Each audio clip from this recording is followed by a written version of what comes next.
But our top focus, the controversy over BBC's documentary on Nirbhaya has now turned into a political blame game. While Home Minister Rajnath Singh told the Parliament today that conditional permission for filming the documentary was granted to the filmmaker by the then UPA regime, Sushil Kumar Shinde, who was the Home Minister at the time, has denied it. Shinde, meanwhile, says that no such application came before him and refused to take a stand when asked if permission for the documentary should have been granted at all. नहीं रोकेंगे ना। आज तो संसद में भी मैंने कहा है कि जो भी जिन भी प्रोविजंस के तहत ये परमिशन दी गई है, हम उन सारे प्रोविजंस को भी रिव्यू करेंगे ताकि भविष्य में इस प्रकार की कोई गलती न होने पाए। और आप सबको मालूम है कि हमारे कार्यकाल में वो परमिशन नहीं दी गई। यदि आवश्यक हुआ, यदि लगा तो किसी न किसी के ऊपर रिस्पांसिबिलिटी फिक्स की जा सकती है तो हम फिक्स करेंगे, रिस्पांसिबिलिटी फिक्स करेंगे। इसका मतलब ये एक्शन होगा। मैंने INB मिनिस्ट्री से भी मैंने बातचीत की है, कार्रवाई चल रही है।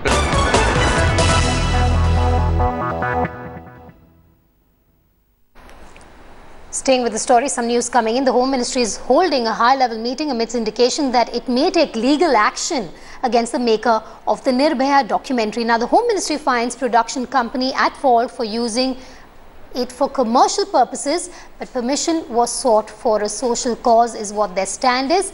Kamaljeet now joins us live from Delhi. Kamal, it seems that the Home Ministry is leaving no stone unturned. We are also being told that they could be taking legal action against the maker.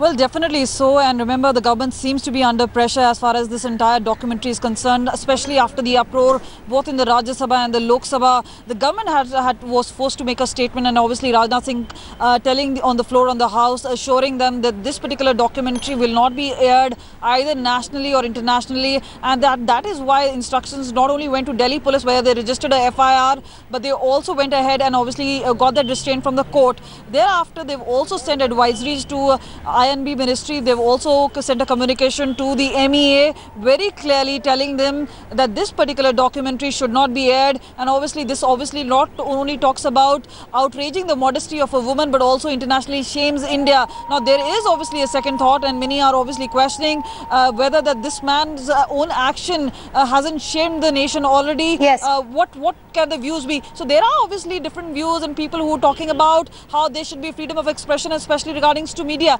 But Kamal, the big question still is who really gave the permission for the filmmaker to actually go ahead with this documentary shooting with the Nirbhaya rapists inside Tihar jail?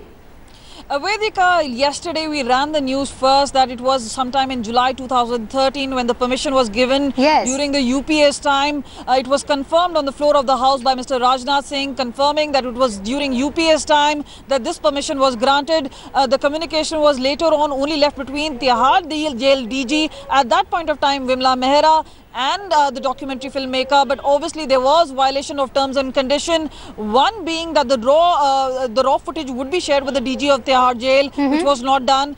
The other violation obviously being that this was only meant for a social cause. This will not be sold on a commercial purpose, and the rights were obviously given to BBC, which was for commercial use. This is something that the Home Ministry is putting at, and that is why there is a legal angle to it, and that is how the Home Ministry plans to take it forward. There's already a high-level meeting which is going on, and they want to take this case forward and making it ensured that this particular documentary doesn't go on air on the 8th of March as stated earlier. All right, Kamaljeet, we'll keep coming back to you, especially after that crucial meeting being held by Rajnath Singh comes to an end.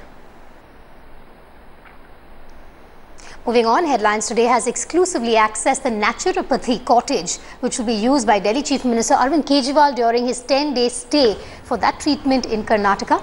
Delhi Chief Minister Arvind Kejriwal will be going to Bengaluru to undergo naturopathy treatment. Kejriwal's visit comes as the Aam Aadmi Party grapples with a virtual rebellion by senior members Prashant Bhushan and Yogendra Yadav against his writ. The doctor who had treated Kejriwal in the year 2012 during his last visit will deal with Kejriwal's cough and unusually high blood sugar levels.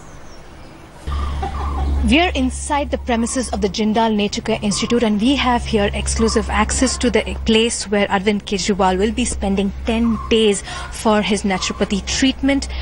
This is the place that is largely called Nest, and he will be here all those 10 days along with his family, spending time. What we're given to understand is that in part of his treatment also will be a very strict regime that has to be followed.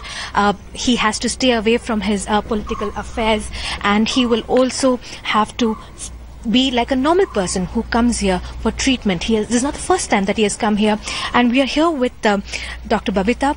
You have treated him earlier also, ma'am, and his problem of diabetes, of asthma, acute bronchitis. Why does it keep recurring that he has to come back to Jindal for treatment? Maybe his political pressures and stress, because as we believe that stress is a bottom line for all the diseases. So once his stress levels are high, maybe definitely that is the reason that his diabetes also would have spiked up. And moreover, the lifestyle habits what he is following now because of his busy schedule, especially his dietary pattern, yogic exercises, pranayams, all these things will have a negative impact on his health whenever he is stressed. So that is the reason he is coming here, so that he can detox his system, rejuvenate his system, and then he can follow up the good habits, the exercises, the diet pattern, whatever we prescribe here, so that he can follow it up after going back home and keep his disease under control. And any advice to him in terms of after he completes his treatment, how he should go about it so that this problem, not only his bronchitis problem, his asthma problem also has given him the name of Muffler Man literally, and it's become a thing that is associated with Mr. Kejriwal. So is there anything that you would like to advise him as a doctor? Yeah, definitely. Once I go through his clinical conditions and everything, and moreover he's here for 10 days. So depending upon his responsive to the treatments and everything, only on the last day I'll be able to give him a maintenance therapy, diet, whatever it is required for him, only after observing him for 10 days. Well, the point remains that the prescription that is given, especially after those 10 days of treatment, following it to the T is the mantra for Mr. Kejriwal to find himself a healthy life. With cameraman Madhu, Rohini Swami in Jindal for Headlines Today.